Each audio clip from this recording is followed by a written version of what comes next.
ॐ सहनावतु सहनौ भुनक्तु सह वीर्यं करवावहै तेजस्विनावधीतमस्तु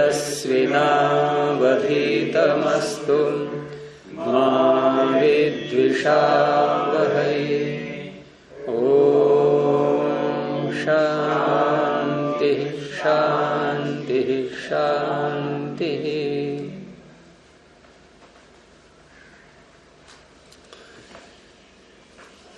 प्रथमावृत्ति की 19वीं कक्षा में आप सभी का स्वागत है। वृद्धरादेश के उदाहरणों में पीछे हम अचयी शीत को देख रहे थे और उसमें ची धातु से लुंग लकार लाने के बाद चिली प्रत्यय भी आया और चिली प्रत्यय के स्थान में सिच आदेश भी कर लिया था। यहां तक पहुंच गए थे। इसमें कुछ पूछना है पीछे किसी के लिए जो अब तक हुआ है? चलिए, आपने कल बताया था अलग से, मतलब इससे अलग धातु की अनुबंध आदि हटाकर जो अच रह जाता है। थोड़ा जोर से बोला करो जी। धातु के अनुबंध हटाकर जो अच रह जाता है उससे यह जान होता है कि वो ईटागम होगा या नहीं। इसी कुछ और बताना था, गुरु जी कह रहे थे। धातु में से अनुबंध हटा करके उसके बाद उसमें जो स्वर शेष रह जाएगा उससे पता लगेगा कि धातु सेठ है या अनिट है। किस प्रकार होता है थोड़ा स्पष्ट पता नहीं चला। अच्छा, ठीक है। और दूसरी बात ये बताई थी कि धातुओं में जो अनुबंध हटाते हैं हम उससे पता लगता है कि धातु परस्मैपदी है, आत्मनेपदी है, उभयपदी है। ठीक है। और उदात्त अनुदात्त स्वरित अनुबंध हटा। हाँ, और जो रह गया है नहीं, वो तो फिर उसका हम डिटेल करेंगे, उसका जो है अलग से जो व्याख्या करेंगे उसकी कि अनुबंध किस किस प्रकार के हैं। तो यदि व्यंजन के रूप में, हल के रूप में अनुबंध है तो उसमें प्रायः ङकार और यकार। ङित धातु बनेगी तो आत्मनेपद के प्रत्यय आएंगे। ङित धातु होगी तो उभय पद के प्रत्यय आएंगे। ठीक है। परस्मै पद के प्रत्यय लाने के लिए कोई अनुबंध नहीं होता है। वहां तो शेष कह दिया ना। जब शेष है तो शेष में तो सारे आ ही गए। फिर शेषाद कर्तरी परस्मै पदम। लेकिन जब परस्मै पद शेष से है तो फिर उन दो में तो करना पड़ेगा निर्णय।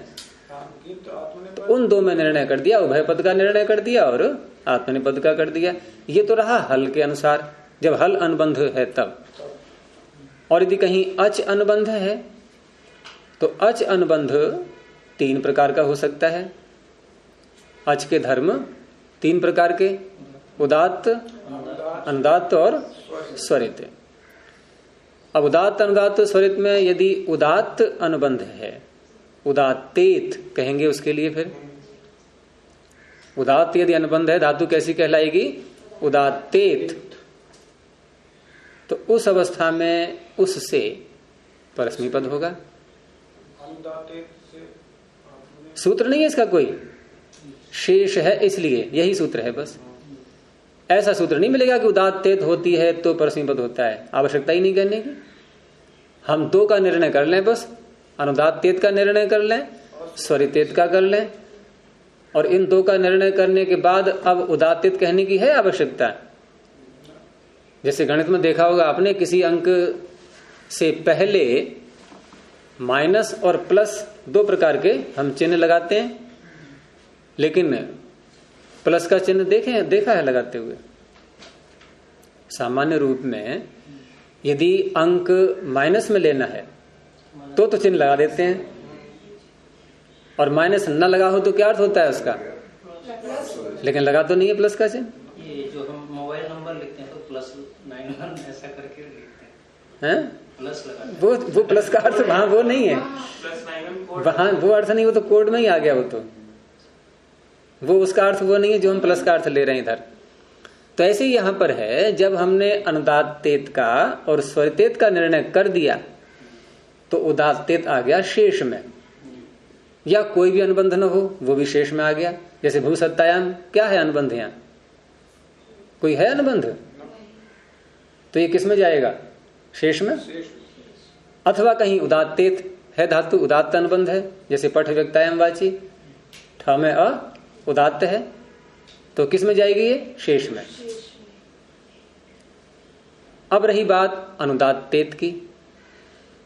अनुदात्तेत है तो इसका सूत्र आपको बनाना पड़ेगा आत्मनेपद लाने के लिए, तो उसका सूत्र है अनुदात्तंगित आत्मनेपदम। देखना है, देख लो सूत्र, प्रथम अध्याय में ही निकालो, है तीसरे कॉलम में, और कौन से पाद में आएगा, तीसरे पाद में, तीसरे कॉलम के प्रारंभ में ही है, 2 सूत्र नीचे। अनुदात्तंगित आत्मनेपदम बहुत प्रसिद्ध सूत्र है।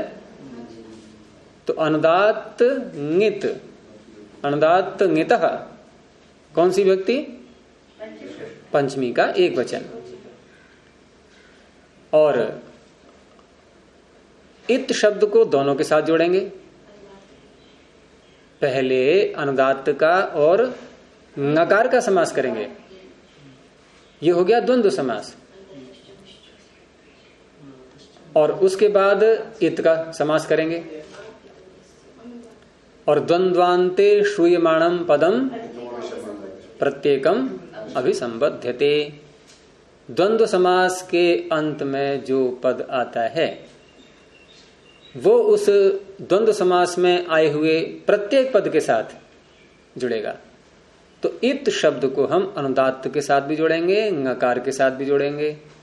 तो अनुदात्तेत और ङित, इन दोनों प्रकार की धातुओं से आत्मनेपद के प्रत्यय होते हैं।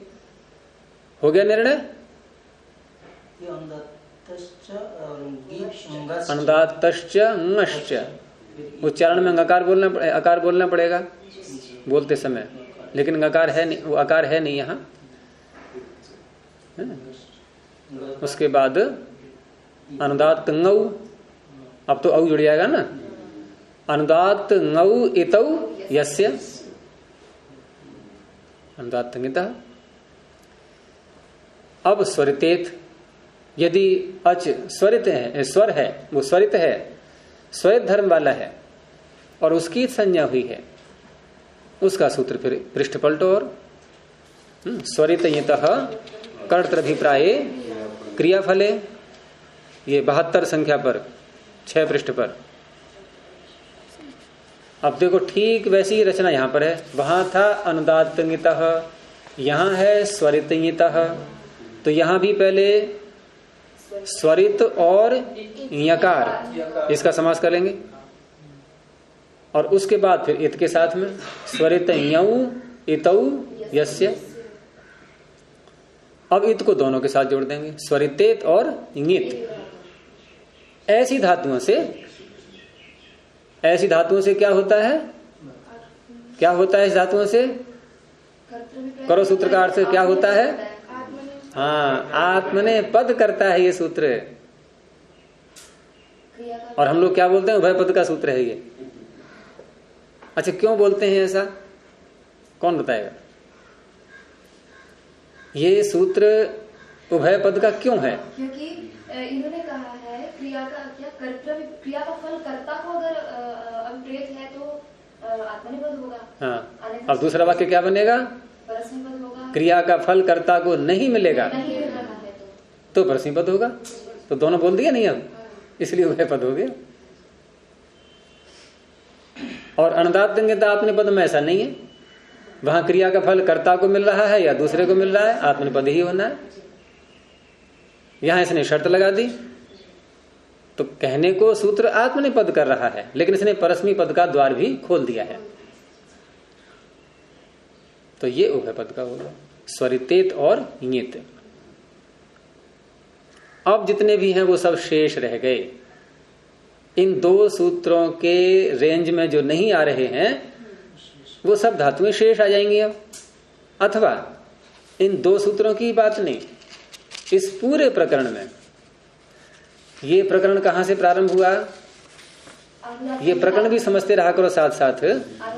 ये जो हम धातुओं से आत्मनेपद, परस्मी पद, उभय पद ये जो लाते हैं, ये पूरा प्रकरण यहीं पर है और कहीं नहीं मिलेगा। ठीक है। और ये प्रारंभ होता है अनुदात्तंगित आत्मनेपदम से, यानी 12 संख्या से ये प्रकरण प्रारंभ हुआ और ये आगे आने वाले सारे सूत्र ये आत्मनेपद के ही हैं। अलग अलग धातुओं से भिन्न भिन्न उपसर्गों के साथ भिन्न भिन्न अर्थों में अपनी अपनी शर्तें हैं सबकी, वहां वहां कर रहे हैं। लेकिन सामान्य सूत्र इसमें दो हैं। आत्मनेपद के इस प्रकरण में सामान्य सूत्र जो बहुत लगते हैं वो दो हैं। कौन कौन से? और भाव कर्मणों, नहीं यही की कह रहा हूं मैं, केवल आत्मनेपद की बात कर रहा हूं। भाव कर्मणों बहुत व्यापक है, सारा भाववाच्य कर्मवाच्य सब समेट लिया इसने, और इसमें अपवाद नहीं है कहीं पर भी, सब जगह आत्मनेपद करेगा ये। और इस आत्मनेपद की अनुवृत्ति यहां से प्रारंभ होती है, और ये आत्मनेपद की अनुवृत्ति आएगी जब तक परस्मी पद न आ जाए। तो परस्मी पद कहां पर है जाकर के? 78 संख्या पर। ठीक है। तो उससे पहले ये आत्मनेपद चलता रहेगा। और आत्मनेपद में भी 71 संख्या तक वैसी शर्त नहीं है कि क्रिया का फल कर्ता को मिले तो ऐसा होगा, नहीं है तो नहीं होगा, ऐसा नहीं। ये प्रारंभ होता है फिर 72 से, और 72, 73, 74, 75, 76 यहां तक अब ये नियम चलता रहेगा उभय पद का। यद्यपि है अधिकार आत्मनेपद का, लेकिन ये प्रकरण उभय पद का इसलिए बन गया क्योंकि यहां क्रिया के फल की एक शर्त लगा दी कि कर्ता को मिलेगा तो आत्मनेपद, दूसरे को मिलेगा तो परस्मै पद। फिर अंत में ये सूत्र है, ये शेषात् कर्तरि परस्मै पदम, ये चलता है फिर पाद के अंत तक। हाँ, तो इस तरह से ये प्रकरण पूरा हो जाता है। बस इतना ही है, ये ज्यादा नहीं है कोई। तो मुख्य सूत्र इसमें हो गए अब 4। एक अनुदात्तंगित आत्मनेपदम, भाव कर्मणो और स्वरतः और शेषात् कर्तरि परस्मै पदम। ये तो यहां तक हो गया। अब हमारी बात चल रही थी कि धातुओं में जो अनुबंध होते हैं उसके आधार पर हम आत्मनेपद, परस्मै पद आदि का निर्णय करते हैं, और जो स्वर रह जाते हैं, जो अच रह जाते हैं, उनके आधार पर सेट अनिट का निर्णय होता है। ये बात चल रही थी। तो यहां जो तुम्हारा प्रश्न है ये कैसे होता है, ये तो आज का विषय रहेगा। अब ये कैसे होता है?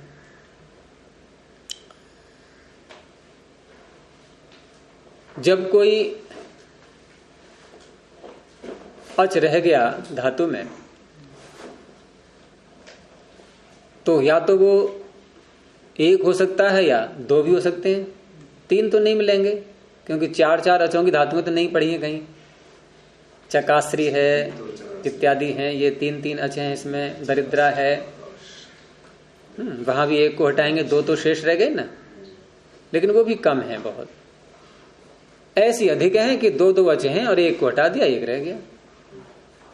एक अच वाली अधिक है। तो एक अच वाली धातु को क्या कहते हैं? एकाच। एक अच है जिसका एकः अच यस्मिन, उसे कहते हैं एकाच।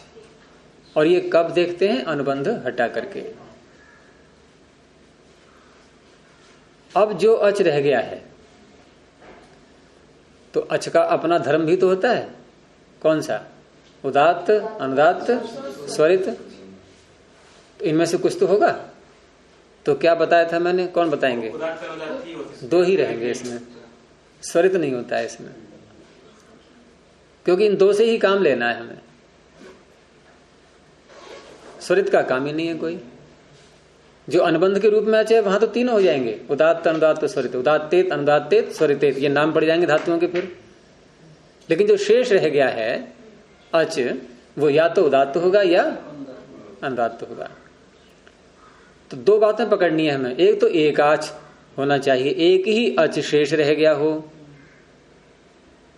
और दूसरा अनुदात्त हो यदि, ठीक है, अनुदात्त हो और एक अच हो, तो ऐसी धातुएं अनिट कहलाती हैं। ऐसी धातुएं अनिट कहलाती हैं, अनुदात्त। सूत्र निकाल लो इसका, बहुत मुख्य सूत्र है ये 7वें अध्याय में, जहां ये इट का प्रकरण चलता है, और चौथे कॉलम में आएगा सूत्र ये दूसरे पाद में, 7वें अध्याय के 10 संख्या पर है ये।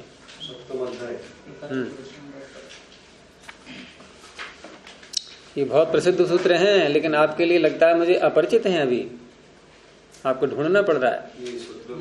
ये तो बहुत प्रसिद्ध हैं,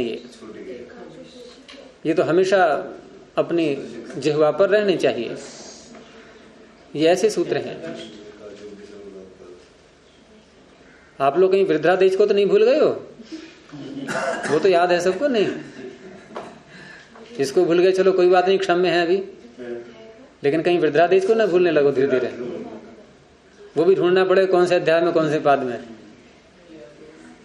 क्यों, पता है सबको कौन से अध्याय में कौन से पाद में? नहीं, वृद्धादेश है। चलो एक सूत्र तो याद हो गया इसको। लेकिन युवराज को नहीं पता अभी। जिसको पता है उसके पास बैठ जाना, पास में थोड़ा प्रभाव आ जाएगा, ट्रांसफर होने लगेगा ज्ञान का। तो एकाच उपदेशे अनुदात्तात्, यहां हो क्या रहा है इस प्रकरण में? 8वां जो सूत्र है 8 संख्या पर क्या कहता है? न इट, बस इतना पकड़ लो। इट आगम नहीं होता। ये इट क्या है? यह है आगम। आपने सुना होगा आदेश शब्द, कई बार बोल चुके हैं अब तक हम। जैसे चिली के स्थान में क्या हुआ? चिली के स्थान में क्या हुआ? सिच आदेश। तो आदेश हम जिसको बोलते हैं है यद्यपि ये भी आदेश एक प्रकार का, क्योंकि ये षष्ठी विभक्ति जहां आएंगी वहां होते हैं ये। जैसे चिलेह सिच, तो चिलेह में कौन सी विभक्ति है? षष्ठी।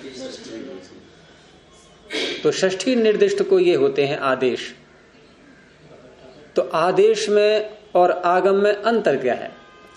आदेश जब, यद्यपि दोनों षष्ठी विभक्ति को ही होने हैं, आदेश भी षष्ठी विभक्ति के लिए हुआ है और आगम भी।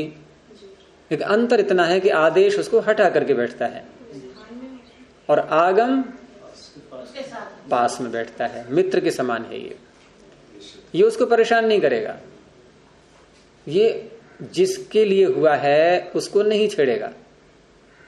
वो कहेगा नहीं नहीं, आप जहां हो वहीं बैठे रहो, आपको बिल्कुल नहीं हिलना है, मैं आपके बगल में बैठूंगा। अब पास में बैठेगा तो हमें दो ही जगह मिलेंगी, या इधर या उधर। भाई शब्द के पास में, क्योंकि यहाँ तो लिपि है ना, लाइन चल रही है, लिख रहे हैं हम। यहाँ ऐसा तो नहीं ऊपर बैठे और नीचे एक दो और ले लें जगह, दाएं या बाएं। तो आदेश इसे कहेंगे, आगम कहेंगे इसके लिए। आगम आया हुआ है तो दाएं या बाएं बैठते हैं ये। और कभी कभी मध्य में भी आते हैं। मध्य में आने का तात्पर्य गोदी में बैठना। तो गोदी में बैठा है यदि कोई, तो हमने हटाया तो नहीं है ना उसको, हटाया फिर भी नहीं है, गोदी में आ गए हैं उसके। तो या तो गोदी में बैठना या दाएं बाएं बैठना, ये 3 तरह के आगम होते हैं। अब 3 तरह के आगम जब ये बना दिए गए, तो फिर इनमें कुछ तो ऐसा कोई चिन्ह हो जिससे पता लगे कि ये दाएं बैठेगा कि बाएं बैठेगा, ये गोदी में बैठेगा। कुछ तो पता लगे।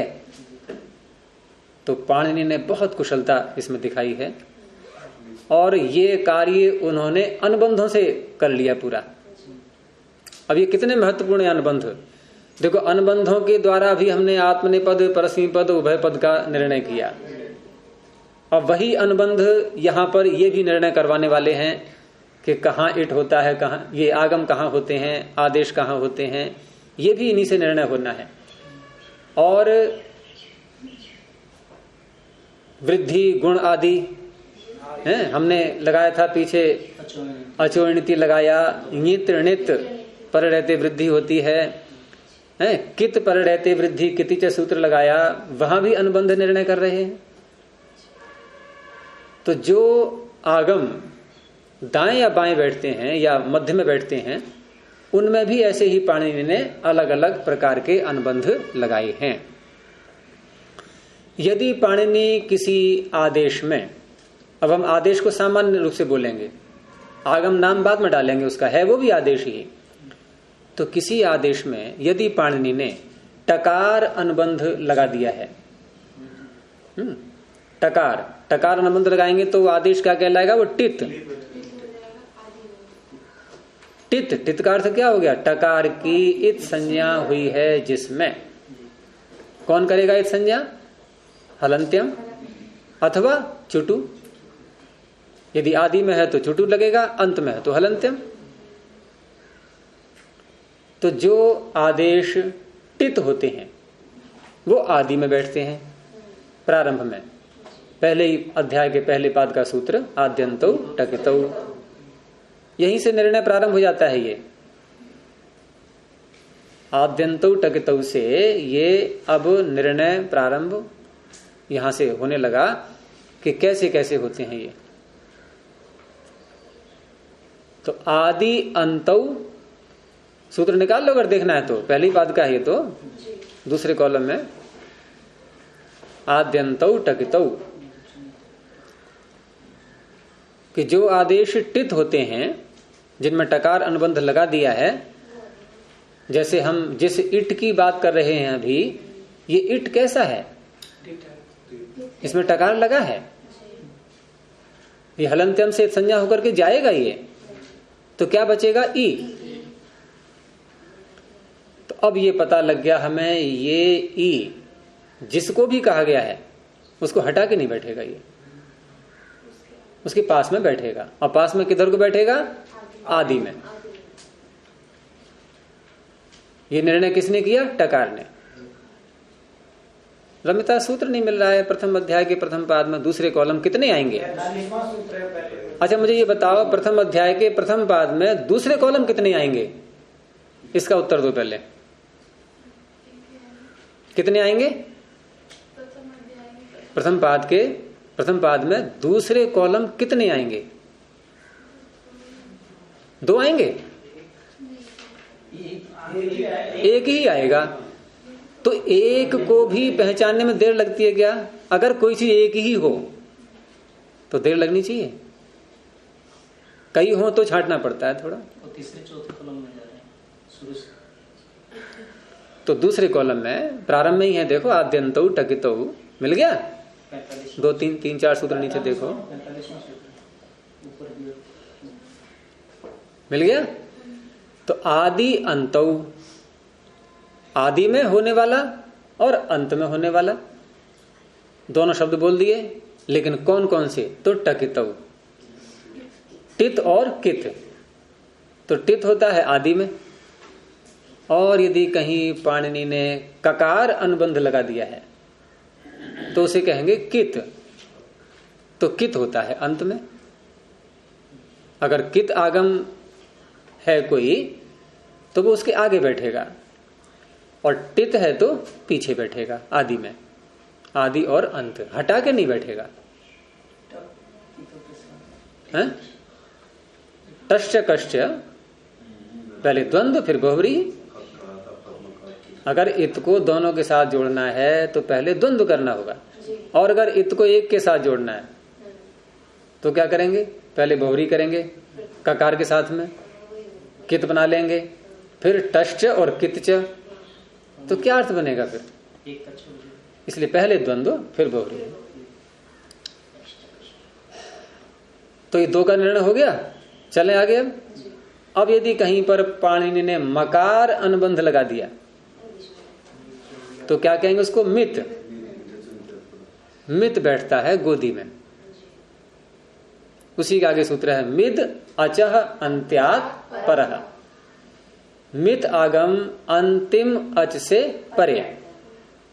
यानी जिसको भी कहा जा रहा है उसमें देखेंगे कितने अच हैं। हो सकता है एक ही हो तो उसके आगे आ जाएगा। एक से अधिक हैं तो अंतिम अच के आगे आएगा। लेकिन आया तो उसी के अंदर ही अंदर, उसे जुड़ गया, मिल गया, गोदी में आ गया उसके। हैं? उसके बाद में हाँ, अंत से परे जिसको कहा गया है उसके, उससे अंत से परे। तो इस तरह से ये तीन का निर्णय हो गया, टित, कित और मित। यानी टकार ककार मकार लगा करके ये व्यवस्था हो गई। ये समस्या सुलझ गई कि कहां बैठेगा ये। अब इसको यहीं रोकते हैं, अभी थोड़ा अपने विषय पे आते हैं। वैसे बातें बहुत हैं बताने के लिए अभी, लेकिन प्रसंग आएगा तो फिर बता देंगे बाद में। अभी क्योंकि ईट आगम की बात हो रही थी तो यहाँ टकार का निर्णय हो गया ये। अब ये सूत्र क्या कहता है, फिर वहीं पहुंचे 7वें अध्याय में 73 पृष्ठ पर, कि नेट सूत्र था पहले, नेड वशीकृति। यहां से ये नेट का अधिकार चल पड़ता है। और नेट शब्द क्या कह रहा है? न इट आगम नहीं होता। अच्छा, किसी को जब निषेध करते हैं कि नहीं होता, इसका अर्थ हो रहा था पहले, तभी तो रोक रहे हैं उसको। प्राप्तौ सत्याम निषेध, प्राप्ति होने पर ही तो निषेध होगा। तो प्राप्त हो रहा है। अब कौन है ये जो प्राप्ति करा रहा है और यहां रोकना पड़ रहा है इसको? तो पहले प्राप्ति कराने वाले को पकड़ेंगे, ठीक है ना। पहले उसको पकड़ते हैं कि ला कौन रहा है इसको, ये आया कहां से आ रहा है ये। क्योंकि यहां निषेध कर रहे हैं तो कहीं ना कहीं से आ ही रहा है, ये तो पता लग ही गया है। तो कहीं ना कहीं से आ रहा है, नहीं आ रहा है ये। तो पृष्ठ पलटो इसी का, 74 पृष्ठ पर सूत्र है 33। बहुत प्रसिद्ध सूत्र है ये भी। आर्ध धातु कस्य इट वलादेह। षष्ठी है 2 में। आर्ध धातु कस्य और वलादेह। एक बनेगा विशेषण, एक बनेगा विशेष्य। और अंगस्य का अधिकार भी चल रहा है, वो भी षष्ठी है। तो अंग संबंधिनः, वहां संबंध में षष्ठी मान लेंगे। अंग संबंधिनः वलादेह आर्ध धातुकस्य इट आगमो भवति। अंग संबंधी अंग का। अब पहले यहां पकड़ो विषय को, तब पता लगेगा। देखो यहां, देखो इधर को, ची सिच ल, यह है स्थिति। यद्यपि हम यहां ल के स्थान में और कुछ करेंगे अभी, पहले ये तो काम बाद में होना है, लेकिन अभी बताए दे रहा हूं मैं कि ये जो चिली प्रत्यय हुआ था यहां चिली लूंगी सूत्र से, तो तीसरे अध्याय के जो प्रत्यय हैं ये सारे प्रत्यय तीसरे अध्याय के, सारे का मतलब कहां से कहां तक? कहां से को बोलो पहले, कहां से? कहां से मतलब क्या होता है? पहला प्रत्यय पकड़ो ना तीसरे अध्याय का। पहला प्रत्यय कौन सा है? सन प्रत्यय पहला है।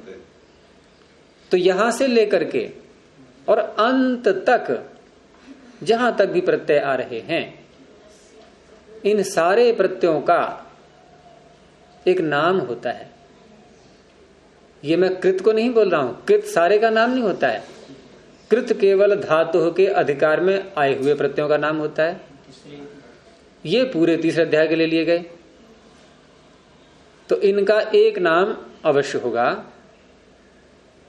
नाम 2 हैं, लेकिन उन 2 में से एक नाम अवश्य होगा, सार्वधातुक अथवा आर्ध धातुक। अगर इन दोनों नामों में से हम एक का निर्णय करते हैं तो दूसरे को ही बोलना पड़ेगा, फिर दूसरा जो है शेष हो जाएगा, फिर शेष में वो हो जाएगा, हैं? दोनों को नहीं, ये शायद शैली है पाणिनि की। वो ये नहीं कहेंगे इतनों का नाम आर्धातुक, इतनों का नाम सार्वधातुक, ऐसे नहीं। जैसे अभी बात चल रही थी आत्मनिपद, परस्मैपद, उभयपद, तो उन्होंने दो का ही तो निर्णय किया था, आत्मनिपद का और उभयपद का। शेषात् कर्तरि परस्मैपदम, वो शेष हो गया। ऐसे ही यहां पर, यहां इन्होंने निर्णय कर दिया है। अच्छा, निर्णय करते हैं जब, तो कम का करते हैं कि अधिक का? किसको? दाल जब बीनते हैं तो दाल बीनते हैं कंकड़? क्यों बीनते हैं कंकड़? और कहीं यदि कंकड़ ज्यादा हो तो दाल बीननी पड़ेगी फिर तो स्वाभाविक है भाई, जिसमें समय कम लगे वो काम करते हैं। अब यहां यदि पाणिनि सार्वधातुक का निर्णय कर रहे हैं और आर्ध धातुक को शेष में ले रहे हैं, तो कौन अधिक हुआ? कम वाले को गिना दिया उन्होंने। तो निकाला सूत्र तीसरे अध्याय के चौथे पाद में, चौथे कॉलम में जहां समाप्ति हो रही है, तो तिंग षित सार्वधातुकम, तीसरा अध्याय चौथा पाद समाप्ति का भाग चौथा कॉलम, कहां तक बताया जाए? सूत्र है तिंग षित सार्वधा, आधा ही कॉलम है, वहां ज्यादा है भी नहीं। तो तिंग षित सार्वधातुकम, किसी की अनुवृत्ति नहीं है, सूत्र अपने में पूरा है, कहीं से कुछ भी नहीं लाना है। क्या अर्थ हो गया? तिंग और षित। तिंग परिचित है ही, सब जानते हैं तिंग को? नहीं। अच्छा, कितने नहीं जानते तिंग को? हाथ उठाओ। दो निकले, एक और उठ गया ना। अच्छा, और सबको पता है? बताओ रमिता, क्या है तिंग? हाथ नहीं उठाया था ना? हाँ ठीक है, पूरे 18 प्रत्यय संक्षेप में। ये जो 18 प्रत्यय हैं, तिप से लेकर के महिंग तक, तो प्रारंभ का ती ले लिया, अंत का ng ले लिया, तिंग बन गया। तो ये जो 18 प्रत्यय हैं, ये इन्हें कहते हैं तिंग। तो इनका नाम क्या बनेगा? इनका नाम क्या रखा पाणिनि ने? सार्वधातुक। ठीक है, जो पृष्ठ आपने खोला हुआ है उसी में तीसरे कॉलम में है सूत्र, ये तिप्तसी सिप्तस्थ दिखाई दे रहा है, बड़ा सा सूत्र, इसी में है ये सारे तिंग प्रत्यय। मिल गया? तिप्तसी सिप्तस्थ संख्या बोलो। मिल गया ना? ये तिंग है। तो इन सब का नाम क्या है? सार्वधातुक। एक और ले लिया, षित। षित का अर्थ क्या होगा? जिसमें तालव्य शकार की इत संज्ञा हो, ऐसा कोई प्रत्यय, जैसे शप है, शनम है, शनु है, इनमें सब में शकार की संज्ञा होती है, तो इनका भी नाम होगा सार्वधातुक, कहीं भी हो। तो इस तरह से दो प्रकार के प्रत्ययों का नाम हो गया सार्वधातुक, तिंग और षित। अब जो है ये अन्य रह गए इनके अतिरिक्त, क्योंकि तीसरे अध्याय में तो प्रत्यय बहुत हैं। उन सब का नाम क्या होगा? आर्ध धातुक। तो आर्ध धातुकम शेषः। रेखा तू इधर सुनना, उनको बोलने दे। आर्ध धातुकम शेषः, तो शेष का नाम क्या हो गया? अब ये जो हमने चिली प्रत्यय किया था, ये तिंग है या षित है? सुकामा जी, चिली प्रत्यय जो किया था, ची धातु के आगे चिली लुंगी सूत्र तीसरे अध्याय का ही है, और उससे हमने चिली प्रत्यय किया। ये चिली प्रत्यय तिंग है या षित है? दोनों में से क्या है? रमिता, क्या है दोनों में से? चिली प्रत्यय तिंग है या षित है? संदेश क्या है दोनों में से? रीना, दोनों में से क्या है ये?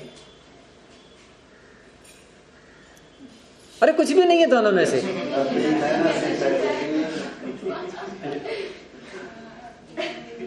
अगर तिंग होता तो तिप्तसी सूत्र में आता कहीं ये, उन 18 में कहीं गिनती है इसकी? और शित है नहीं है तो साफ दिख रहा है, इसमें शकार कहां लगा था?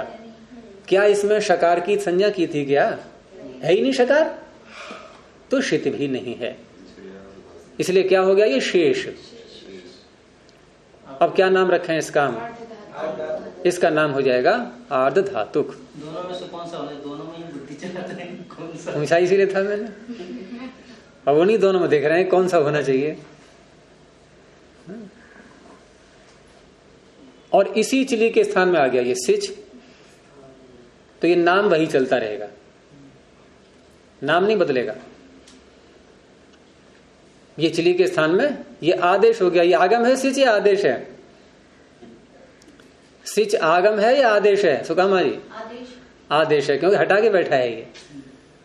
अच्छा, क्यों नहीं है आगम ये? नहीं तो ये बाएं दाएं नहीं बैठता, मतलब बाएं दाएं और गोद में आने का इसमें कोई निशानी नहीं है। ना तो ये टित है, न कित है, न मित है, कुछ साथ में लेकर के अनुबंध आया ही नहीं था ये, तो इसको जो है आदेश कहेंगे। ये पूरा हटा के बैठा है। देखो ना, चिली का कुछ भी नहीं रहा यहाँ पर। नहीं तो ये क्या होता, अगर दाएं बैठता इधर बैठता तो सिच चिली बोलते, अंत में आता तो चिली और सिच ऐसे करके लिखना पड़ता, बीच में आता तो कुछ और तरह से लिखते। लेकिन ये तो बिल्कुल ही चिली हट गया, उसकी जगह बैठा है ये है आदेश। नाम इसका वही रहेगा, जो नाम इसका है वही इसका है। तो क्या नाम इसका? आर्ध धातुक। ये दो नाम याद कर लो, सार्वधातुक और हाँ। इन तीसरे अध्याय का यदि कोई प्रत्यय है तो इन दो नामों में से एक नाम अवश्य ही होना है। वो अलग है कि और नाम भी होंगे। देखो और नाम कौन कौन से हैं इसके बताओ मुझे। सबसे पहले होता है प्रत्यय, ये भी तो नाम है एक है? तीसरे अध्याय का पहला ही सूत्र है ये। नाम ये संज्ञा सूत्र ही है, अधिकार भी है, संज्ञा भी है। ये प्रत्यय संज्ञा करता है ये, तो प्रत्यय नाम भी है इसका है? कौन सा? नहीं, चित्र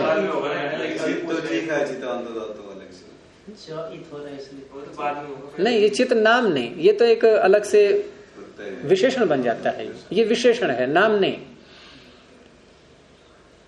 अन्य नामों में हम कृत कह सकते हैं, कृत्य ये कह सकते हैं। तो क्या इन दोनों में से है कोई नाम? क्यों नहीं है? इसका नाम कृत क्यों नहीं है? क्या धातु के अधिकार में नहीं है ये? जरा देखना, निकाल के देखो सूत्र जल्दी से। देखो देखो धातु के अधिकार में है क्या? चिली लुंगी सूत्र धातु के अधिकार में है क्या? फिर धातु का अधिकार जहां से प्रारंभ होता है उससे पहले ही आ चुका, ये आ गया कि नहीं? ये दूसरे कॉलम में है,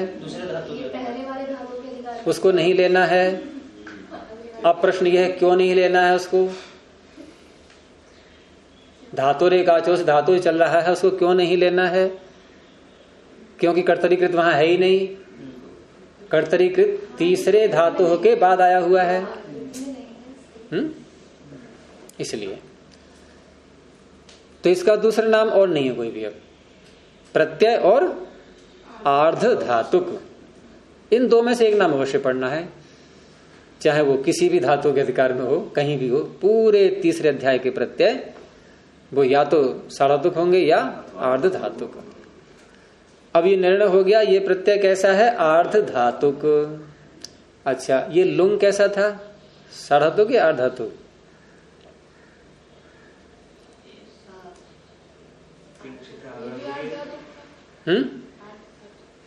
सही है, होना चाहिए, लेकिन यहां करते नहीं है ऐसा। इसलिए नहीं करते हैं कि लकार कभी भी अपने स्वरूप में रहता ही नहीं। लकार के स्थान में तिप्तस जी आने ही है और आने ही है, और उनका नाम सार्वधातुक होना ही है। तिंशित इसलिए नहीं करते हैं। तो ये भी एक तरह से सार्वधातुक हुआ हैं? ये भी एक तरह से सार्वधातुक हुआ। नहीं, सार्वधातुक ये नहीं है, इसके स्थान में आएंगे उनका नाम होगा सार्वधातुक, लेकिन इसलिए इसका नाम नहीं रखते हैं क्योंकि रहता ही नहीं है कहीं पर भी, ये कार्य को देख करके आवश्यकता ही नहीं है उसकी। हैं? कार्य को देख करके कारण का नाम रखना। लेकिन कहीं कहीं तिप्तस जी का भी नाम आर्ध धातुक होता है। कहाँ होता है? मैंने बताई 2 लकार, लिट्च और लिंगाशिषि। देखो आर्ध धातुकम शेषा के आगे सूत्र क्या है? लिट्च लिंगाशिषि। अभी जैसे प्रश्न किया था इसने, किरण ने, जो बात उठी थी कि लकार का नाम आर्ध धातुक होना चाहिए, ठीक है ना? स्वभावतः किस सूत्र से? आर्ध धातुकम शेषः। जब सारे तीसरे अध्याय के प्रत्यय लिए जा रहे हैं यहाँ पर, तो लुंग भी उसमें आ गया, और लुंग आ गया तो इसका नाम क्या होना चाहिए? आर्ध धातुक। अच्छा, लुंग का नाम आर्ध धातुक होना चाहिए तो लिट लकार का नाम आर्ध धातुक नहीं होगा क्या? लिट का नाम सभी लकारों का होगा ना, तो सभी में लिट भी आ गया कि नहीं? और लिट के सूत्र क्या कह रहा है कि लिट लकार का नाम भी आर्ध धातुक होता है, तो ये पाणिनि मूर्ख कहलाएंगे कि नहीं?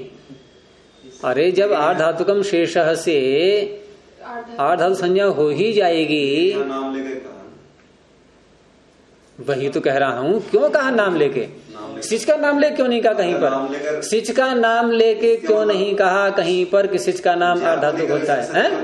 ये जब वो निकला गुरुजी जो नाम लेके कहा, तो बाकी सिच से तो नाम लिया ही वो नहीं। तो जहां तक बोलूंगा ना आगे मैं भी। हाँ, वही आप मेरी बात आगे बोल रहे थे। अच्छा जी जी।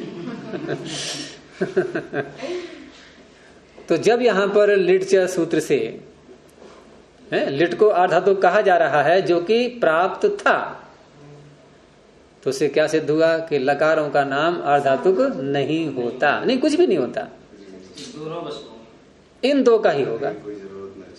अगर होता तो कहने की जरूरत जरूरत ही नहीं थी कहने की। वैसे तो हम 4 लकारों को सार्वधातुक मानते हैं। उसमें दूसरा कारण बताया था मैंने कि उनमें कोई आर्ध धातुक प्रत्यय नहीं आता है बीच में। जैसे यहाँ चिली आ गया ना बीच में, इसके स्थान में जो आएंगे वो सारे सार्वधातुक होंगे,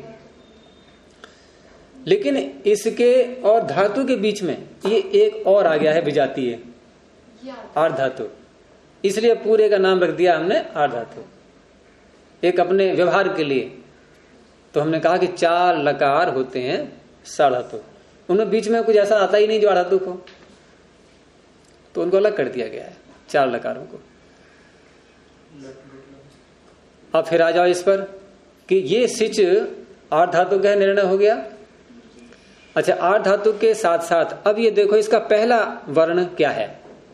रमिता, क्या है पहला वर्ण सिच में? सकार। सकार वल प्रत्याहार में आता है या नहीं? वल हय वरट से लेकर के व से लेकर के हल सूत्र के लकार तक आ गया। शश सर आ गया ना। तो क्या हम इसको ये कह सकते हैं कि ये आर्ध धातुक वलादि है? वल आदि में हो जिसके, उसे क्या कहते हैं? वलादि।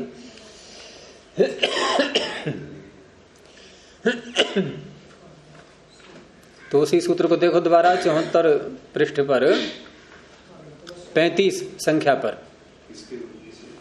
74। लेकिन आप तो पुस्तक ही दूसरी ले आते हो। बात यह है ना, आप इसको क्यों नहीं लेते? आपको यही परेशानी होती रहेगी फिर ऐसे सदा। तो आर्ध धातु कस्य इट वलादे है। अब आपको इसका अर्थ सरल लगेगा। वल आदि में है जिसके, ऐसे आर्ध धातुक को इट आगम होता है। अब है क्या यहां पर कि हमने इट को पहले समझ लिया है कि आगम है ये, और क्यों समझ लिया है? टकार लगा हुआ है उसमें, ये जानकारी हम पहले ले चुके अभी कि टकार लगा हो, टित हो, तो वो आदेश न होकर के आगम बनेगा, पास में आकर के बैठेगा। तो पहले से पता लग गया है कि ये आगम है, तो हम के स्थान में शब्द का प्रयोग नहीं करते हैं। फिर हिंदी में के स्थान में ऐसे नहीं बोलेंगे। और यदि ये पता लग जाए पहले से आदेश है ये, तो कैसे बोलेंगे हम कि वलादि आर धातु के स्थान में इट आदेश होता है, फिर ऐसे बोला जाएगा। अब पता लग गया है मैं आगम है, तो कैसे बोलेंगे वलादि आर धातु को इट आगम होता है। संस्कृत में वैसे ही बोलेंगे, षष्ठी लगा करके ही वलादेह आर धातु कस्य इट आगमो भवति। स्थाने शब्द वहां नहीं बोलेंगे संस्कृत में भी। जैसे चिलेह सिच का अर्थ क्या करेंगे, चिलेह स्थाने सिजादेशो भवति, क्योंकि वहां पता है सिच आदेश है ही, आगम तो है नहीं। तो ऐसे यहां पर अर्थ हो गया। अंग से गौर जोड़ दो, अंग संबंधिन वलादेह आर धातु कस्य इड आगमो भवति। ठीक है। अब इस सूत्र के द्वारा इट आगम यहां आ रहा है या नहीं, तैयारी हो चुकी पूरी। क्यों? क्योंकि ये वलादी है, क्योंकि ये आर धातुक है, सूत्र की सारी शर्त मिलेगी नहीं, और क्योंकि ये अंग संबंधी है, ये अंग है या नहीं, और इसको मान करके ये इतना भी अंग है, इसको मान करके ये इतना अंग है, और ये अंग संबंधी उसी का अंश है, अंग है उसका अवयव है, भाग है। तो अंग संबंधी वलादी आर धातु को इट आगम होता है। प्राप्ति हो गई नहीं पूरी है? कोई रुकावट दिख रही है इसमें? अब इकार हटाने के बाद बलादी तो बनेगा। इकार हटाने के बाद बलादी बनेगा? बलादी अभी तो ना, जैसे सकार पड़ेगा तो बलादी होगा, फिर उसमें हाँ बलादी हो जाएगा। हाँ फिर सोचो आप क्या बोल रहे हो। हाँ अभी ई की माता देखो ना, ये सोच रहे हो ये पहले आ गई है, नहीं ये पहले आ गई ना, तो आदि में तो ई है ना।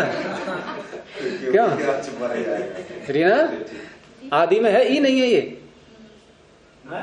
तो बलादी कहाँ है ये? अरे आदि में ई है कि सकार है? आदि में तो बलादी कहाँ है फिर? ये तो इकार आदि है, सकार आदि कहाँ है? वेरी हाँ। तो हम इसको क्या बोलेंगे? इस, हम इसको जो है सी को पढ़ें केवल, तो इस बोलेंगे या सी बोलेंगे? ये सी लिखा है कि इस है? क्यों? ई पहले है ना, ई को पहले बोलो। तो सी में पहले स बोला कि ई? तो पहले ई लिखा, ई बोलो ना पहले। तो मात्रा ऐसे ही आती है लिखने में, बोला अंत में ही जाएगा। तो वलादी अर्धातुक होने के कारण से यहां इडागम की प्राप्ति हो रही है, लेकिन करना नहीं है, अशुद्ध रूप बन जाएगा। तो अब रोक लगाने की बारी आ गई। अब फिर पृष्ठ पीछे को पलट लो। अब देखो नेट वशीकृति, यहां से जो नेट चला तो नेट क्या है? ये पूरा प्रकरण यहां जो कहला रहा है, ये आर धातु कस्येट वलादे के सारे अपवाद हैं पहले से। अपवाद पहले भी आते हैं, आगे भी आते हैं, ये पहले के अपवाद हैं। यानी आर धातु कस्येट वलादे सूत्र जो इडागम लाएगा वो कहां कहां नहीं लाएगा उसका पहले ही बता दिया गया है। तो नेट की अनुवृत्ति यहां से चल पड़ती है, हमें इसको नहीं लगाना है, केवल हमें नेट दिखाने के लिए मैंने बोला था सूत्रीय। अब इस नेट को ले जाओ 10वें सूत्र में। अब देखो सूत्र के लिए एकाचः, सब में पंचमी है, ध्यान रखना। एकाचः और अनुदात्ता दोनों में, उपदेशे में सप्तमी है। उपदेशे हम पीछे ही पढ़ चुके हैं एक बार। उपदेशे जनुनासिक इत, यहां भी वही उपदेश है, वही अर्थ है कि अर्थात उपदेश में, उपदेश अवस्था में, पाणिनि के इन ग्रंथों में, 5 ग्रंथों में यदि कोई धातु एकाच है, एक अच वाली है, कितने अच हैं इसमें? एक अच है, एकाच है ये, और जो अच है वो अनुदात्त भी होना चाहिए। अनुदात्त अब मानना पड़ेगा आप तो, क्योंकि इसमें कोई निशान तो लगा नहीं है। और वैसे क्या होता है अनुदात्त का निशान? ये नीचे रेखा, ऐसा है ये स्वर, इसमें ई रेखा न हो तो उदात्त, लेकिन रेखा तो है आज।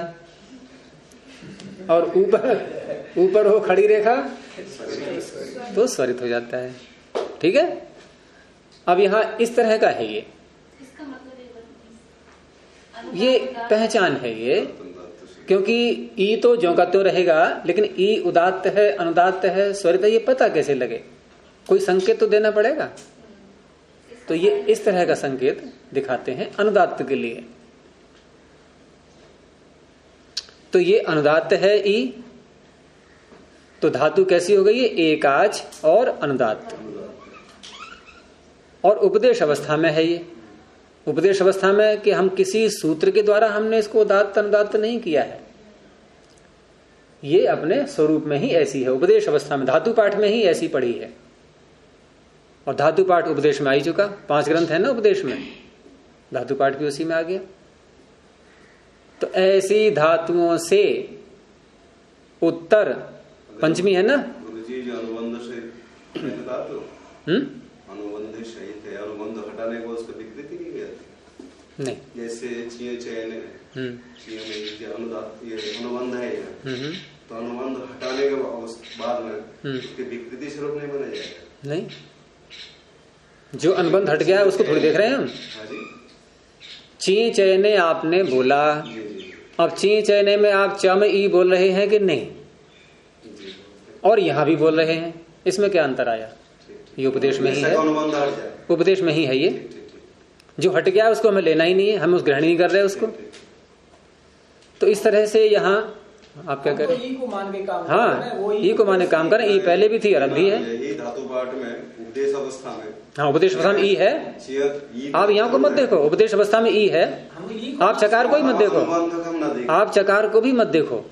उपदेश अवस्था में ई है कि नहीं है? वो एक है, वो अब भी है, वो ज्यों की त्यों है।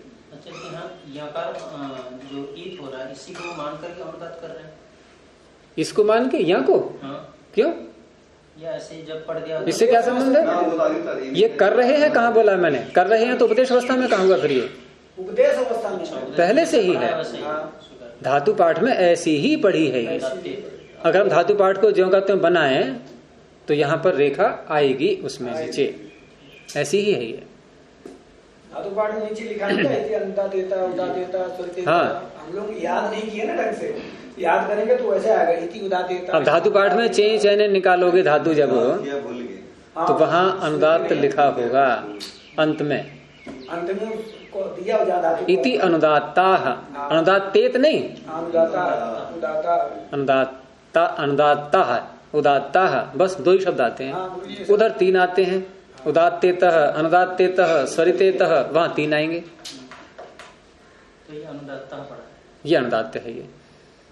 तो एकाच उपदेशे अनुदात्ता बहुत मुख्य प्रसिद्ध सूत्र है ये, कि जो धातुएं उपदेश अवस्था में एकाच होती हैं और अनुदात्त होती हैं, उनसे उत्तर पंचमी है सूत्र में। एकाचः अनुदात्तात् उपदेशे एकाचः अनुदात्तात् धातुः परः आर्ध धातुकस्य इडागमो न भवति। जहां प्राप्त हो रहा है इडागम वहीं दिखाएंगे निषेध। तो प्राप्त कहाँ होता है? आर्ध धातु को। वो अगले सूत्र से हमें पता है ही, आगे सूत्र आ रहा है दूसरे पृष्ठ पर, तो वहां इडागम नहीं होता। इस तरह से यहां रोक लगाई गई है, नहीं तो यहां इडागम हो जाता, रूप अशुद्ध बनने लगता, उसको रोक दिया गया है। आ गया समझ में? अब यहां हम सुरक्षित हैं, यानी कि जो आ रहा था जिसके आने से अशुद्ध रूप बन जाता, उसको रोक दिया गया है। अब सुरक्षित हैं। अब अगला कार्य अपना करेंगे। तो अगला कार्य क्या होना है? अब यहां पर लकार जो है आगे, इस लकार के स्थान में लस्य सूत्र निकालो। 3 अध्याय का 4था पाद, 2 कॉलम, वही तिप्तस जी से ऊपर वाला, और वहां लस्य का अधिकार चल रहा है आगे के सूत्रों में, यानी जो भी सूत्र आगे आ रहे हैं ये अपना जो भी कर रहे हैं ये सब क्या है? आदेश।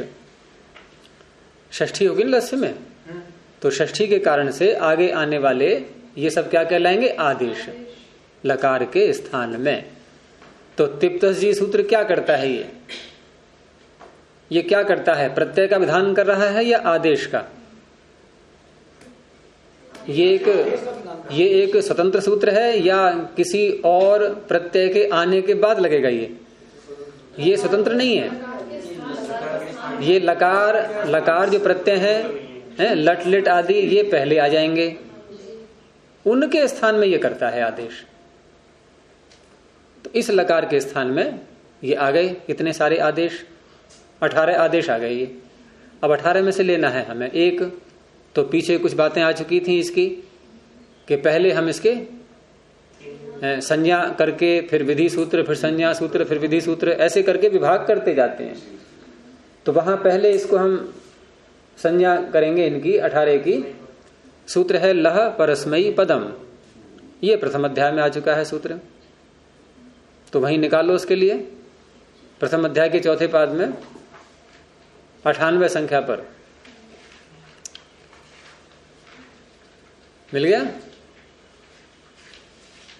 दूसरे कॉलम में नीचे की तरफ को लह परस्मयी पदम, यहां लह में षष्ठी का एक वचन, लकार के स्थान में जो कुछ भी होता है, नाम नहीं लिया किसी का, उसका नाम क्या होता है? परस्मयी पद। ठीक है।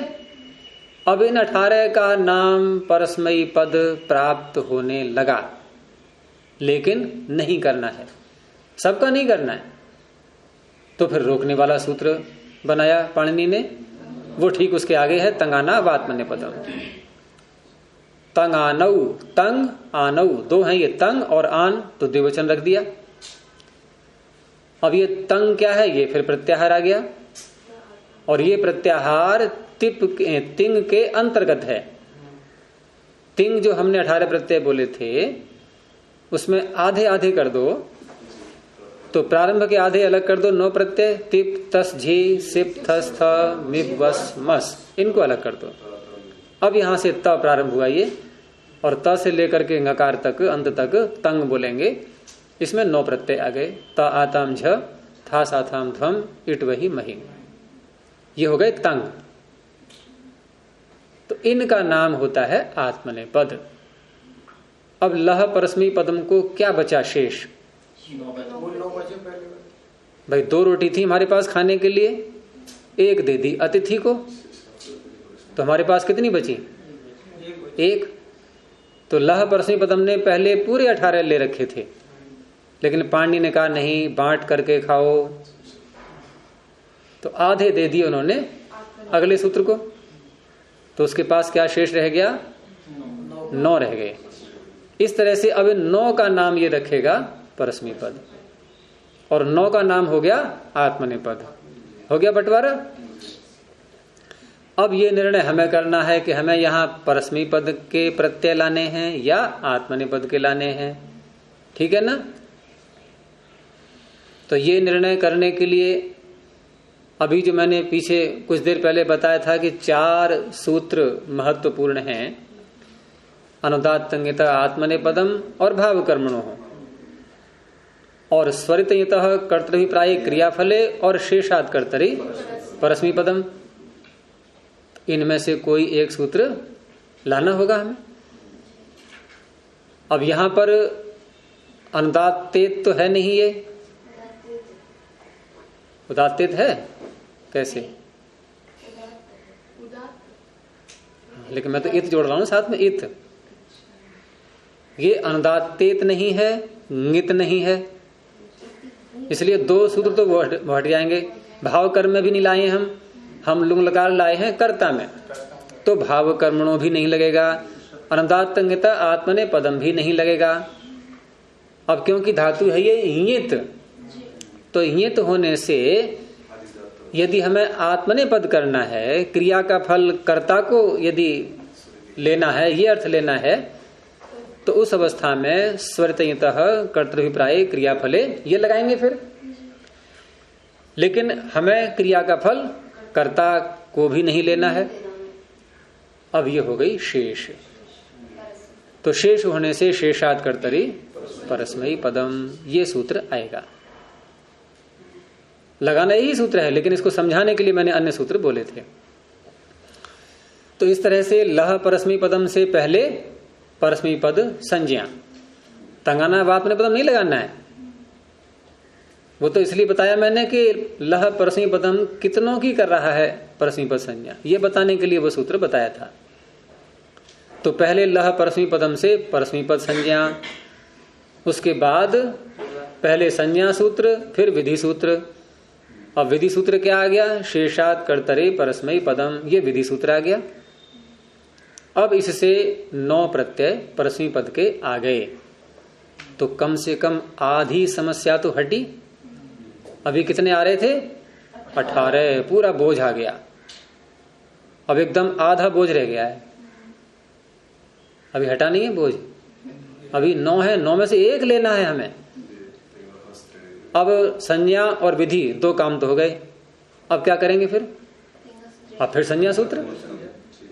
ये क्रम याद रखो सदा, संज्ञा विधि चलता रहेगा जब तक एक न छंट जाए, तब तक। क्रम क्या होता है? पहले संज्ञा फिर विधि, पहले नाम रखो फिर पुकारो, पहले नाम रखो फिर पुकारो। अब इनकी संज्ञा, फिर अब इनकी संज्ञा, पहले बड़ी संज्ञाएं होती हैं फिर छोटी छोटी। परस्मयी पद बड़ी संज्ञा थी, वो कर ली, फिर विधि सूत्र से ले भी आए। अब इन 9 में से बड़ी संज्ञा अब 3 की होगी। अभी हमने 18 के 2 भाग किए थे, 9। अब 9 के भाग करेंगे 3 करके, कितने भाग बन जाएंगे? 3 3 9। तो तिप तस झी 1 भाग ये हो गया, सिप थस थ 1 भाग ये हो गया, मिप वस मस 1 भाग ये हो गया। अब इन तीनों के नाम, तो सूत्र कौन सा लगेगा? प्रथम अध्याय में ही चतुर्थ पाद में दूसरा कॉलम नीचे की ओर संख्या बता दो, 100 संख्या पर। तो तिंगस त्रीणि प्रथम मध्यमोत्तमा, तिंग षष्ठी का एक वचन, तिंग के स्थान में नहीं, निर्धारण में षष्ठी है, तिंग में, तिंगों के अंतर्गत,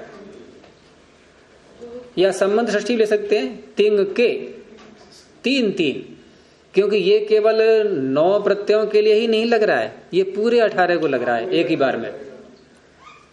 तो तिंग के 3 के भाग, त्रीणि, उन 3 के भाग का नाम क्रम से हो जाएगा। पहले त्रिक का नाम, 3 के भाग को क्या बोलते हैं? त्रिक, 3 का समूह। पहले त्रिक का नाम प्रथम, यहां पुरुष अपनी ओर से जोड़ लेना, प्रथम पुरुष। यद्यपि पुरुष पाणिनि की संज्ञा नहीं है, लेकिन व्यवहार में चला आ रहा है पता नहीं कब से। तो प्रथम पुरुष, प्रथम नाम हो गया पहले का। दूसरा त्रिक, तिप सिप थस थ, ये दूसरा त्रिक हो गया, तो इसका नाम क्या हो गया? मध्यम पुरुष। तीसरा त्रिक मिप वस मस, इसका नाम हो गया उत्तम पुरुष। चौथा त्रिक त आताम झ, अब फिर पीछे को हट जाओ, क्योंकि यहां नाम चौथा है ही नहीं कोई, और त्रिक चौथा आ गया, फिर पीछे को पलट जाओ। फिर इसका नाम प्रथम। थास आथाम ध्वम, इसका नाम मध्यम। फिर छठा त्रिक अंतिम, मिप वही इड वही महिंग, इसका नाम हो गया उत्तम। इस तरह से ये नाम 2 बार बोले जाएंगे। अब हमारे पास क्या है पहले वो देखो, हमारे पास तो 9 ही है ना। तो प्रथम त्रिक का नाम हो गया प्रथम, फिर मध्यम और फिर उत्तम। एक बार समझ नहीं, ये चीज जो है ये अनुदात्त है। ची जी, इकार इसमें अनुदात्त है। हाँ जी। तो इससे तो अनुदात्त आत्मनिपद से आत्मनिपद में होना, वो अनुदात्तेत को लेता है, अनुदात्त को नहीं। उसमें इत शब्द लगा हुआ है, तो इसमें परस्मयी पद में क्यों लाया है? परस्मयी पद में इत से कोई संबंध ही नहीं है, वो तो शेष है। जिनसे परस्मयी पद नहीं, आत्मनिपद नहीं कहा गया है, जिनसे आत्मनिपद नहीं कहा गया है, उनसे परस्मयी पद होता है, ये अर्थ है उसका। उसमें अनुबंध देखता ही नहीं है वो सूत्र, वो उसमें अनुबंध से कोई तात्पर्य नहीं है। हमने ये निर्णय कैसे किया कि इसमें आत्मनिपद में लाया या परस्मयी पद में? ये निर्णय ये निर्णय यही सूत्र करवाएंगे। अगर आत्मनेपद इससे लाते हम, तो आत्मनेपद अपनी मर्जी से तो ला नहीं सकते, या तो अनुदात्तेत हो, है ऐसी, या ङित हो, है ऐसी, या फिर हम लुंग लकार भाववाच्य में लाए थे क्या, या कर्मवाच्य में लाए थे क्या, कर्ता में लाए थे। तो आत्मनेपद के सूत्र सारे हट गए। अब रहा स्वरितः कर्तृप्राय क्रियाफले, ये भी आत्मनेपद में करता, आत्मनेपद के प्रत्यय लाता है, लेकिन ये लाता है स्वरितेत और ङित, उनमें से है ये एक, ये है ङित। तो ङित होने से क्रिया का फल कर्ता को मिलने पर आत्मनेपद करता है ये, हमें क्रिया का फल दूसरे को लेना है। अब ये हो गई शेष, इस कारण से। तो हमने जो 3 नाम रखे, प्रथम मध्यम उत्तम, अब यहां पर संज्ञा सूत्र लग गया ना ये। अब विधि सूत्र, तो विधि सूत्र में हमें निर्णय करना है कि प्रथम लाना है, मध्यम लाना है, उत्तम लाना है, ये हमें सोचना पड़ेगा। तो वहां ये 3 सूत्र अलग अलग हैं, तीनों को लाने वाले, इसी में देखो आगे। और ये प्रारंभ कहां से होता है, युष्मद्युपपदे समानाधिकरणे स्थानिन्यपि मध्यमः, यहां से प्रारंभ होता है ये कि युष्मद शब्द का यदि हम प्रयोग कर रहे हैं साथ में, या हमारे अंदर प्रयोग नहीं कर रहे हैं लेकिन छिपा हुआ है भाव वही, तब आता है मध्यम पुरुष। लेकिन हमारे यहां पर ना तो युष्मद का यहां प्रयोग है, त्वम युवाम यूयम का नहीं, हमने सोच रखा है ऐसा बोलेंगे हम, ठीक है, हट गया सूत्र ये। दूसरा है अस्मदि उत्तमः, यदि अस्मद शब्द का प्रयोग करते हैं साथ में, अहम आवाम वयम, या इसको अंदर भाव ले लिया हमने बोलने का, बोला नहीं है, छिपा हुआ है, उस अवस्था में उत्तम पुरुष आता है। तो ऐसा भी नहीं है यहां। अब फिर देखो वही शैली आ गई, 2 का निर्णय कर दिया इन्होंने, तीसरा रह गया शेष, तो शेष ही प्रथम। ये दोनों बातें नहीं है, तो युष्मद अस्मद के अतिरिक्त दुनिया के सारे शब्द, उसमें सहतौते भी आ गए, कुछ भी बोले हम, तो वहां आएगा प्रथम पुरुष। ऐसा ही है यहां हमें न युष्मद बोलना है न अस्मद बोलना है, तो शेषे प्रथमः, ये विधि सूत्र आ गया। इससे आ गए प्रथम पुरुष के 3 प्रत्यय। अभी समस्या टली नहीं, लेकिन 18 से होते होते 3 पर तो आ गए, लेकिन यहां समस्या अब दूसरी आ रही है। चलो इसको ले लो, जरा सा रह गया। अब यहां इनके फिर संज्ञा सूत्र, नियम वही आएगा ना। अब फिर संज्ञा सूत्र, अब संज्ञा सूत्र में क्या करेंगे, अब हम 3 के नाम रखेंगे, इनका एक एक का अलग अलग।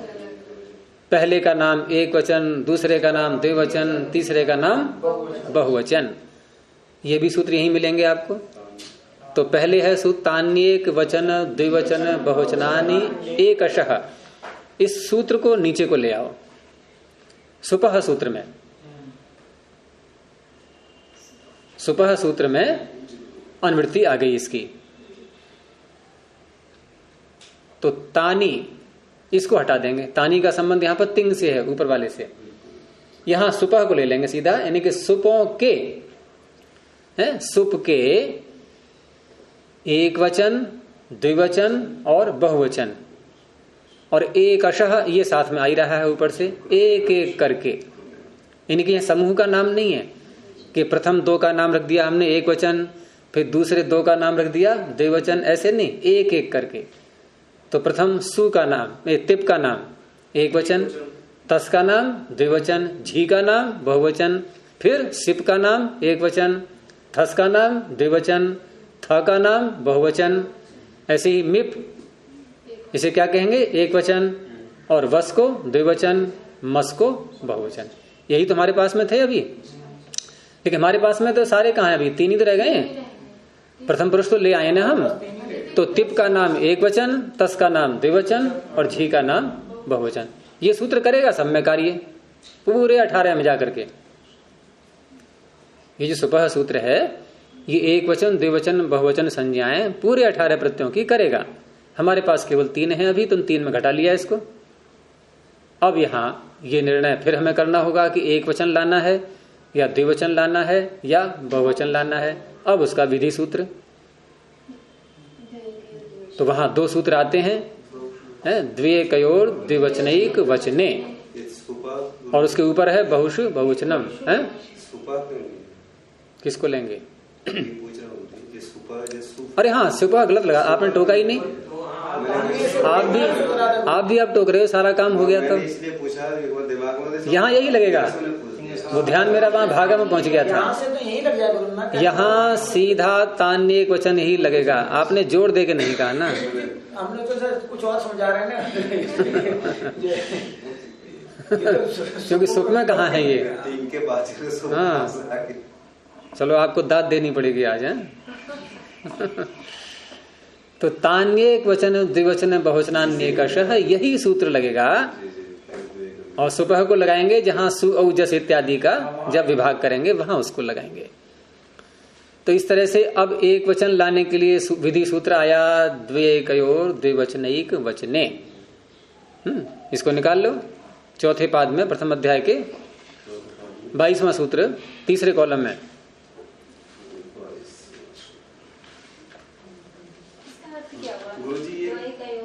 दो अर्थ को कहना हो तो द्विवचन, एक अर्थ को कहना हो तो एक वचन, और उसी के ऊपर है बहुषु बहुवचनम। बहुत अर्थ को कहना हो तो बहुवचन। वचन चल रहा था यार, तान्य को वजन द्विवचन बहुवचन नान्य ये सारा तो ये सूत्र यही डाल देते सारे। कहाँ पे वचन वाला मामला में ये चल रहा है। तो वो तो मैंने आपको पहले बताया था कि अब आप जब नई अष्टाध्यायी बनाएंगे उसमें ये नियम लगेंगे सारे। आप नोट करते रहो कि मुझे ये परिवर्तन करने हैं आगे चल करके। एक परिष्कृत अष्टाध्यायी आएगी फिर वो नई, उसमें हो जाएगा। तो यहाँ एक सूत्र ऐसा है जिससे 2 प्रत्यय, द्विवचन और एक वचन दोनों में से हम जो चाहें वो कर सकते हैं। एक बहुवचन का है, यही दोनों लगते रहते हैं। तो ये आपका अंतिम विधि सूत्र आ गया। और इससे हम ले आए एक वचन का प्रत्यय टिप।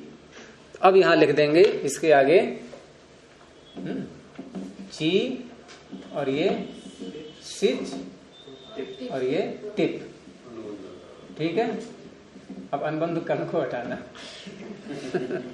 यहां तक आ गए हैं। अभी अचैषित नहीं बना है और संभावना है शायद कल हो जाए। चलिए, प्रणव ध्वनि। ओ